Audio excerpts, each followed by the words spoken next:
아이폰 17 프로 색깔 고르는 방법.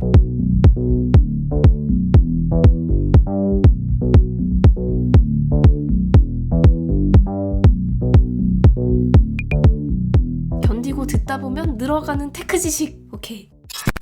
안녕하세요 여러분, 주연입니다. 드디어 많은 분들이 기다리셨던 아이폰 17 프로 사용 후기 가지고 왔는데요. 이번에 아이폰 17 프로 디자인이 확 바뀌었잖아요. 특히나 이번에는 정말 아이폰 역사상 거의 처음으로 엔지니어가 디자이너를 이겨버린 그런 상황이 왔는데, 디자인을 포기하고 성능을 선택한 이 17 프로 실제로 써봤을 때는 어떤 느낌일지 자세하게 한번 이야기해볼게요. 일단 이번에도 제가 프로 맥스만 제외하고 3가지 모델을 다 구입을 했고, 오히려 저는 프로 맥스는 너무 무겁고 너무 커서 제가 쓸 일은 없을 거기 때문에 프로 모델을 2가지 색상을 구입해봤습니다. 이 실물 색상에 대한 궁금증들이 많을 것 같아가지고 사실 실버 색상이 좀 기대가 되기는 했지만, 이 실버 색상도 보니까 이렇게 투톤이 약간 구분이 돼가지고 기존의 실버 느낌이랑 많이 다르긴 하더라고요. 어쨌거나 저는 실버가 가장 무난하고 예쁘지 않을까라는 생각을 하고 있었지만, 막상 실물을 받아보니까 좀 느낌이 달랐던 게, 가장 의외였던 색깔이 이 딥블루였습니다. 제가 이미지로만 봤을 때는 딥블루가 제일 안 예쁘지 않을까라고 생각을 했는데, 실물 보니까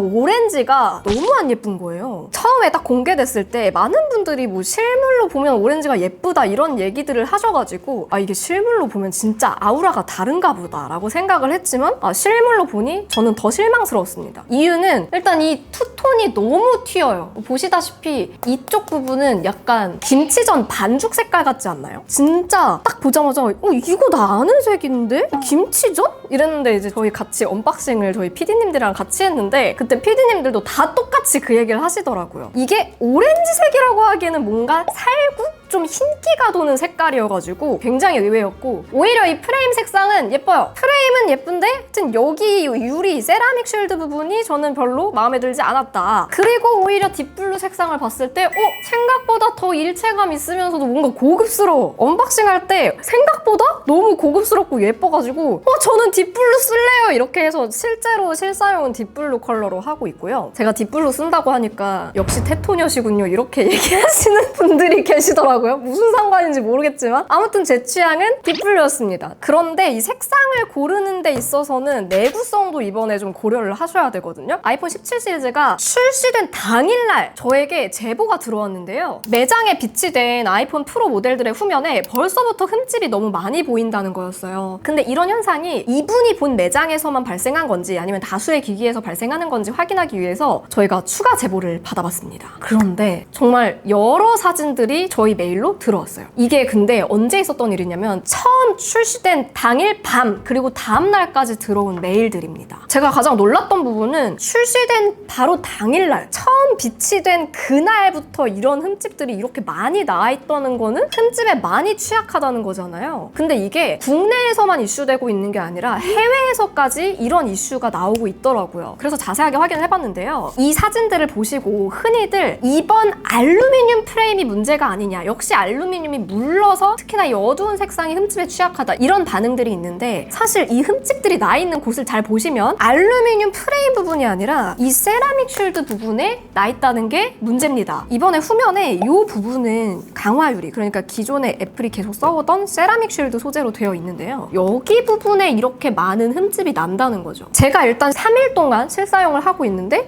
아직까지는 제 거에서는 흠집이 나지는 않았습니다. 그래도 이건 너무 잘 긁히는 거 아닐까 싶네요. 자, 그리고 이 세라믹 쉴드 부분뿐만이 아니라요. 실제로 이 알루미늄 프레임 부분 긁힘에 대한 문제도 속속들이 나오고 있습니다. 저도 3일차 만에 카메라 아랫부분이 살짝 긁혀져 있는데요. 해외에서도 이 프레임 부분 긁힘 문제는 대부분 카메라 선 부분, 그러니까 플래토 디자인의 아래쪽 요 연결 부분에서 긁힘 문제가 많이 발생하고 있고요. 그리고 딥블루 색상에서 특히 이게 좀 두드러지게 보이는데, 요거는 많은 분들이 아시다시피 알루미늄의 아노다이징 공법으로 색깔을 입히면서 그게 긁혀서 벗겨지게 되면은 원래의 알루미늄 그 실버 색상이 드러나게 되거든요. 그러면서 긁혔을 때 좀 눈에 더 잘 띄게 되는 거죠. 그래서 어두운 색상 제품일수록 이 아노다이징이 벗겨졌을 때 흠집이 더 눈에 많이 띄게 되는데, 요게 이제 이번에는 딥블루, 오렌지, 실버 순으로 눈에 잘 띄게 되다 보니까 나는 생폰으로 들고 다닐 거고 손상이 좀 걱정된다라고 하시면, 그리고 이런 흠집에 좀 민감하시다 하면은 아무래도 딥블루 색상을 영상보다는 실버를 선택하시는 게 더 안정적이겠죠. 그러면 그 애플 키노트에서 단조 알루미늄이 강도가 굉장히 강력해서 내구성이 강하다라고 했던 게 거짓말이냐 이렇게 생각하실 수도 있는데, 사실 많은 일반 소비자분들이 잘 모르시겠지만 강도와 경도는 다른 말입니다. 강도가 강해졌다라는 거는 떨어뜨렸을 때 충격에 강해졌다라는 거고요. 긁힘은 또 다른 얘기거든요. 이 긁혀지는 거는 표면이 긁히는 거기 때문에 표면 긁힘에 대한 건 경도라는 표현을 쓰는데, 근데 이거를 이제 일반 소비자분들은 잘 몰랐던 거죠. 이게 이제 원래는 아이폰 14 프로까지는 스테인리스를 쓰면서 경도에도 강하고 강도도 강했는데 너무 무거우니까 티타늄으로 바꿨죠. 티타늄도 또 긁혔잖아요. 그래서 티타늄 알루미늄 합금으로 바꿨잖아요. 근데 또 여기서 안에 뭔가를 더 많이 넣어야 돼. 근데 여기서 티타늄 알루미늄 합금까지 쓰면은 또 무게가 더 늘어날 수도 있으니까 이제 단조 알루미늄 바디로 유니바디로 가자. 그렇게 해서 이번에 완전히 알루미늄 바디로 갔는데 이런 흠집 문제가 생기는 거죠. 저는 이제 아이폰에 계속 이 변화들을 보다 보니까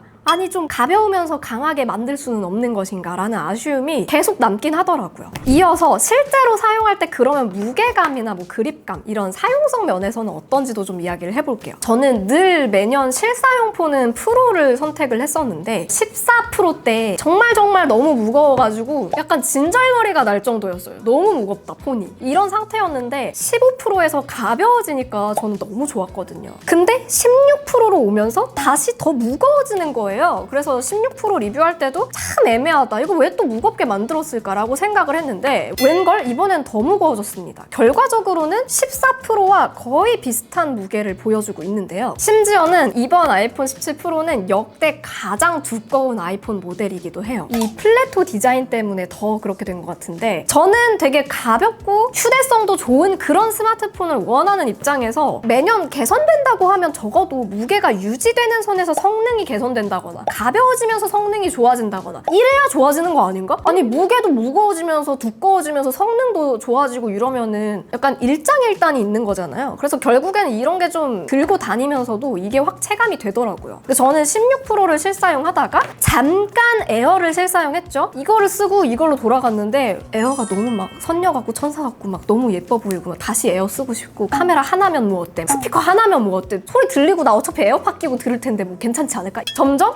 내가 꼭 핸드폰을 이렇게 무거운 걸 써야 될까? 라는 생각이 좀 들기 시작했었는데, 그래도 전작보다 좋아진 점이 있긴 했습니다. 뭐냐면 그립감. 이 그립감이 너무 좋아졌더라고요. 전작은 아시다시피 옆에 측면 프레임과 후면 유리가 이렇게 경계가 있잖아요. 그래서 이렇게 잡고 있으면 이 경계가 부드럽긴 하지만 그래도 이렇게 잡혔거든요. 이게 근데 17 프로를 쓰니까 역시 이 유니바디가 주는 이 측면의 그립감이 손에 이렇게 싹 감기는데 이건 진짜 생폰으로 써야겠다 라는 생각이 딱 들면서, 근데 프로는 이 무거움과 정말 볼드한 카메라 디자인과 이런 것들을 다 감안하더라도 이 정도의 카메라와 성능이 나에게 필요해라고 하는 사람이 쓰는 폰이잖아요. 그리고 저는 크리에이터기 때문에 이런 카메라가 필요했고 그래서 늘 프로를 선택했지만, 이번에는 정말 적당히 나한테 필요한 것들만 쓴다고 하면은 이 손에 감기는 느낌과 무게, 그냥 잡고 있을 때 이런 느낌들이 오히려 프로보다 에어가 훨씬 나았어요. 그리고 궁금해하실 만한 케이스 두 가지를 제가 사용을 해봤는데요. 테크 우븐 케이스랑 투명 케이스 이렇게 사용을 해봤습니다. 근데 솔직히 투명 케이스는 이게 딱 끼우면 이런 모습인데, 이게 실버가 아니면은 정말 절대 저는 비추천하고 싶은 게, 투명 케이스가 그냥 투명한 데다 맥세이프만 동그랗게 링이 들어간 형태가 아니라 이 네모판을 대체 왜 넣은 것인가 라는 거에 대해서 좀 얘기를 하고 싶은데요. 이 맥세이프 부위가 이렇게 들어가 있거든요. 세라믹 쉴드 부분이 이 위쪽에 이렇게 원형이 들어가 있어요. 그러니까 이게 무슨 일이 일어나냐면 사과를 가리는 이렇게 위치에 들어가 있다는 거죠. 그러니까 기존처럼 이렇게 원형을 여기에 만들면 링이 이 사과를 갈라버린다는 거예요. 그러니까 애플이 어쩔 수 없이 안에 이거를 넣고 안 보이게끔 이런 디자인을 채택을 한 거죠. 이 디자인 중에서 저는 최악이라 생각하는 게 억지로 뭔가를 감추기 위해서 만든 억지 디자인, 이거만큼 최악인 게 없거든요. 이걸 만든 것도 대단하고 이걸 굳이 써야 되나 싶기도 하고, 그리고 테크 오븐 케이스는 저는 되게 좋았어요. 요거는 애플 정품 케이스 좀 몇 년 동안 나왔던 제품들을 다 봤을 때도 굉장히 잘 나온 제품이라고 할 만큼 저는 사용감이 굉장히 좋았어요. 요게 이제 직조 구조로 되어 있어가지고 오돌토토란 이런 느낌이거든요. 근데 이게 딱 끼웠을 때 미끄럼도 싹 잡아주면서 뭔가 여기 옆에도 약간 이렇게 마찰이 생기게끔 살짝 그 질감이 들어가 있어요. 그래서 이게 손에도 착 감기고 되게 안 떨어지고, 특히 손에 땀 많으신 분들 있죠. 손에 땀 많으신 분들은 이 알루미늄 유니바디 같은 경우에는 그립감이 좋을 수 있는데 그런 분들은 오히려 미끄러질 수도 있거든요. 그런 분들한테 되게 좋을 것 같더라고요. 저는 지금 오렌지 색상 때문에 브라운 색상을 구입을 하기는 했는데 막 그렇게 썩 엄청 어울리는 것 같은 느낌은 아니지만 어쨌거나 컬러만 잘 고르면은 저는 되게 디자인도 예쁘면서 성능상으로도 굉장히 마음에 드는 그런 케이스였습니다. 물론 가격은 좀 아시다시피 정품 케이스는 비싸긴 하죠. 그리고 여기에도 이런 식으로 슬림 배터리 부착해가지고 사용할 수도 있고요. 그러면 좋았던 점은 없냐? 이제 여기서부터는 좋아진 점들을 좀 이야기해볼게요. 앞에 제가 너무 극딜을 했는데 이번에 특히 좋아진 점, 디스플레이 밝기가 굉장히 밝아졌습니다. 야외 최대 피크 밝기가 3000니트까지 올라갔는데 요거는 야외에서 봤을 때 확실히 좋더라고요. 햇빛이 쨍쨍한 낮에 밖에서 핸드폰 할 때 나 지금 불편하지 않아 라는 점에서 일단 합격이에요. 그 다음에 이번에 반사방지 코팅이 업그레이드돼서 들어갔잖아요. 전작 요게 16%고 요게 17%거든요. 지금 앞에 조명을 좀 보여드리면은 요런 차이?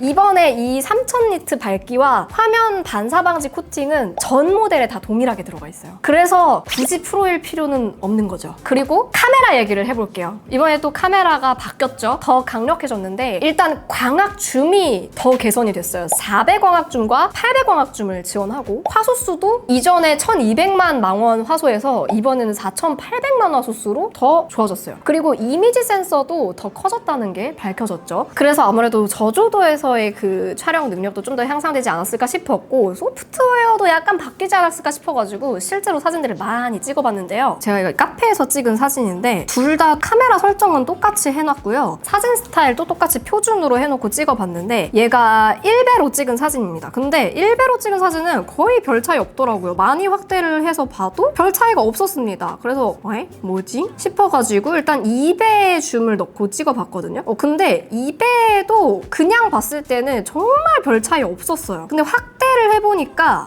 차이가 나긴 하더라고요. 어떤 부분에서 차이가 나냐면 이 밀키라고 쓰여진 저울 부분에다 포커스를 딱 맞춰서 찍었는데 노이즈 억제 능력이 좀 차이가 나더라고요. 16%에서는 약간 이런 부분이 자세히 보면 자글자글 노이즈가 들어가 있는데 17%에서는 확실히 매끈하게 처리가 돼 있는 걸 볼 수 있었고, 다음으로 17%에서는 4배 광학줌, 그리고 16%에서는 5배 광학줌으로 사진을 찍어봤거든요. 근데 이 두 사진도 약간의 색감 차이가 살짝 느껴지긴 했는데 17%가 조금 더 차갑게 찍히는 거 외에는 별 차이는 없더라고요. 그리고 대망의 8배 줌, 얘도 그렇게 큰 차이는 느껴지지 않았어요. 오히려 이제 막 확대를 많이 해봤을 때 17%에서 찍은 8배 줌 사진이 좀 더 선명하다 정도를 느낄 수 있는 그 정도 차이였습니다. 이거 말고도 야외에서 찍은 사진도 한번 보시면 4배 줌 사진 쭉 보시면 이 사진도 큰 차이는 없었습니다. 글씨가 적혀있는 부분을 좀 확대해서 보면은 선명도 차이가 나기는 했는데 그냥 봤을 때는 거의 차이가 없더라고요. 자, 그리고 8배 줌 사진을 또 보시면 큰 차이는 없었어요. 오히려 16%도 8배 줌이 나쁘진 않더라고요. 근데 이 글씨 적혀있는 부분, 간판 부분을 보시면은 확대해서 봤을 때 확실히 해상도도 높고 해서 그런지 17%의 8배 줌이 더 선명하게 보이긴 하더라고요. 특히 이렇게 자잘자잘하게 글씨가 많은 경고라고 붙어있는 이런 부분은 확대해서 봤을 때 차이가 많이 나긴 했습니다. 근데 이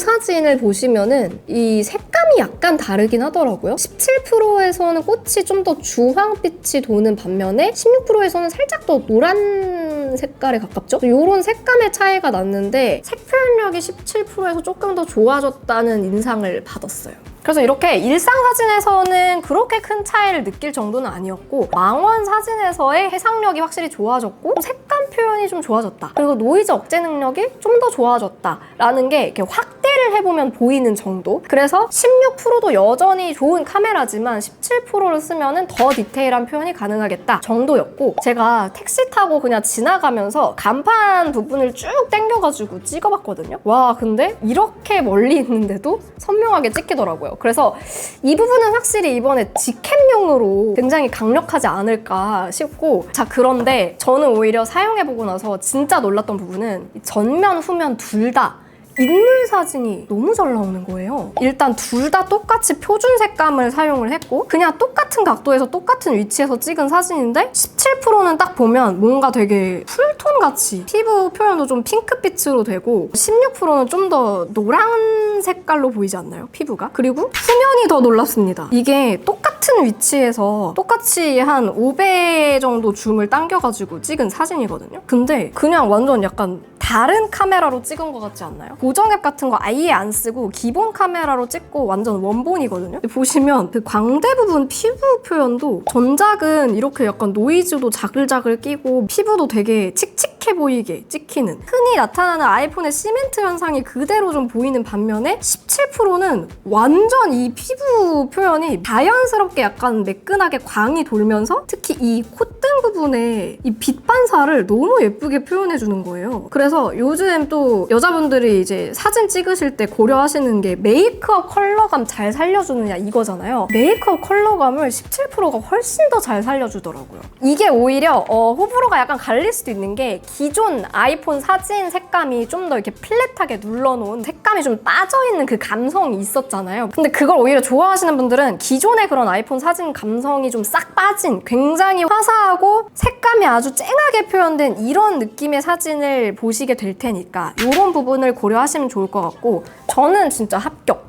자, 그리고 성능, 과연 성능은 얼마나 좋아졌을지 저희가 벤치 테스트 자세하게 돌려봤는데요. 일단 긱벤치 테스트 결과부터 보시면 16 라인업 중에서 가장 점수가 잘 나오는 프로 맥스와 비교했을 때도 어느 정도 향상된 점수를 보여줬는데 이번에는 사실 되게 보수적인 점수 향상을 보여줬습니다. 이 싱글코어 점수에서는 막 그다지 메리트가 느껴지진 않았고 멀티코어에서 좀 더 많이 점수 향상이 보이더라고요. 중요한 건 이제 3D 마크 테스트 결과인데 저희가 여러 번 테스트를 돌려가지고 가장 잘 나온 점수를 뽑아서 4개를 기입을 해봤는데 전작에 비해서도 무려 1000점 이상이 올라갔고 최저 점수도 좀 더 향상이 돼 있는 거를 보실 수가 있죠. 이 안정성 같은 경우는 좀 비슷하게 나오더라고요. 오히려 이번에 베이퍼 챔버가 들어가면서 좀 최저 점수도 더 높아지지 않을까라는 생각을 했었는데 그런 기대감에 비하면 안정성이나 최저 점수에 있어서는 기대만큼 좋게 나오진 않았지만 절대 성능 자체는 굉장히 높아진 거를 볼 수가 있었습니다. 그리고 배터리 사용시간이 이번에 스펙상으로도 2시간 더 긴 사용시간으로 적혀 있었는데 사실 16%도 제가 쓰면서도 이게 프로라고 하기에는 배터리가 확실히 아쉽다라는 생각이 많이 들었었거든요. 이번에는 조금 더 넉넉해진 게 체감이 되긴 합니다. 일단 오늘 기록을 보시면은 오전 8시 13분에 마지막으로 100% 충전을 하고 지금 4시 19분인데 59%가 남았고요. 그냥 무난무난합니다. 근데 이제 오늘은 핸드폰을 많이 사용하진 않았기 때문에 그냥 이렇게 무난한 정도로 나오는 거고 어제 같은 경우에는 야외에서 쓰는 일반적인 사용을 좀 했는데 이제 이렇게 봤을 때는 중간에 좀 한번 충전을 했을 때 넉넉했다. 이 정도라서 아침부터 저녁까지 사용하기에는 중간에 한번 짧게 충전을 해주면은 충분히 하루 정도는 잘 사용을 할 수 있을 정도라고 생각하시면 될 것 같아요. 그리고 이번에 40W 유선 고속 충전이 들어갔잖아요. 그렇게 되면은 충전 속도가 워낙 빠르기 때문에 저도 이 충전 속도 빨라진 건 좀 체감이 되더라고요. 제가 집에서 사용하는 게 고용량 멀티탭을 제가 사용하고 있는데 4000W짜리 고용량 멀티탭에 최대가 100W까지 출력이 되는 포트에 60W짜리 케이블을 꽂아가지고 충전을 했을 때 진짜 빠르게 충전이 되긴 하더라고요. 풀 출력을 다 가동한다고 했을 때 20분만 충전하면 50%가 충전이 되니까 요건 체감될 만한 변화였던 것 같고 그리고 소프트웨어 사용성 이번에 iOS 26이 약간 아직 불안정한가 보더라고요. 인스타그램에서도 약간 오류가 나는 걸 볼 수 있었고 카메라 사용할 때도 살짝 버벅거릴 때나 좀 갑자기 잠깐 멈춤 현상 이런 게 나타날 때가 있었는데 이런 부분이 좀 빨리 개선이 됐으면 좋겠고 그리고 이번에 기본 배경화면이 iOS 26 버전으로 들어가 있거든요. 근데 이게 개인적으로 저는 되게 아쉬웠어요. 너무 안 예쁘지 않아요? 약간 옛날 아이폰 같고 그래가지고 제가 찾아봤는데 이게 또 설정으로 가셔가지고 새로운 배경화면 추가 여기로 가가지고 아래로 내려보시면은 이번에도 이렇게 컬러마다 들어가 있더라고요. 여기 보시면 딥블루라고 되어 있죠. 이 코스믹 오렌지는 또 이렇게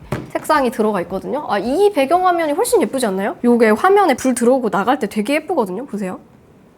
이 배경화면으로 변경해서 쓰시는 거 추천드립니다. 자, 그렇게 해서 오늘 좀 자세하게 17% 후기 털어봤는데요. 총평으로 좋았던 점, 안 좋았던 점 마지막으로 정리해볼게요. 일단 좋았던 점, 그립감. 그리고 디스플레이 개선은 확실히 마음에 들었습니다. 사용하면서도 만족스러웠고, 그리고 배터리 지속력이나 충전 속도도 마음에 들었고요. 무엇보다 카메라로 찍어봤을 때 인물 사진이 너무 잘 나온다. 거울 셀카 후면 전면 다 인물 사진 처리가 너무 잘 되고, 전면 카메라도 이제 가로 세로를 바로바로 버튼 하나로 오가면서 찍을 수 있어가지고 좀 더 넓은 화각으로 또 고해상도로 찍을 수 있다는 점은 굉장히 마음에 들었습니다. 자, 그런데 아쉬운 점, 후면 카메라 모듈 요거에 대한 호불호가 확실히 있지만 그거보다도 저는 무게에 대한 아쉬움이 가장 컸고요. 그리고 AI 기능이나 뭐 시리 개선에 대한 부분이 거의 없었기 때문에 이런 부분도 좀 아쉬웠고, 소프트웨어 측면에서 아직도 불안정한 부분들이 있다는 것도 굉장히 아쉬웠고, 그리고 가격 인상이 된 거에 비해서 이 프로 모델에서만 느낄 수 있는 진짜 큰 장점이 딱히 느껴지지 않았기 때문에 그런 부분도 굉장히 아쉬웠습니다. 왜냐면 디스플레이 밝기, 화면 주사율, 전면 카메라 스펙 업그레이드 된 것도 다 다른 모델에도 똑같이 들어가 있는 부분이기 때문에 실제로 이걸 쓰면서 느꼈던 프로만의 장점이라고 할 만한 게 그냥 망원 카메라가 굉장히 좋다 정도? 그러다 보니까 이번에는 굳이 프로를 구매하는 것보다도 확실히 일반 모델로 많은 분들이 몰리시는 것도 맞을 거고, 또 애플에서 최근에 일반 모델 생산량을 더 늘리겠다는 소식도 나왔죠. 그만큼 프로가 정말 프로만을 위한 그런 스마트폰이 되어가는 것 같고, 이렇게 되면은 대부분의 일반적인 유저들은 일반으로 몰리지 않을까. 결론적으로 이번 17 시리즈 모델 선택하실 때는 내가 필요한 게 어디까지인지, 성능인지, 카메라인지, 디자인인지, 혹은 가격인지, 그래서 이런 부분들을 고려하셔가지고 선택을 하시면 좋을 것 같습니다. 다음번에는 일반 모델도 사용해보고 다시 한번 돌아오도록 하겠습니다. 안녕! 빠이!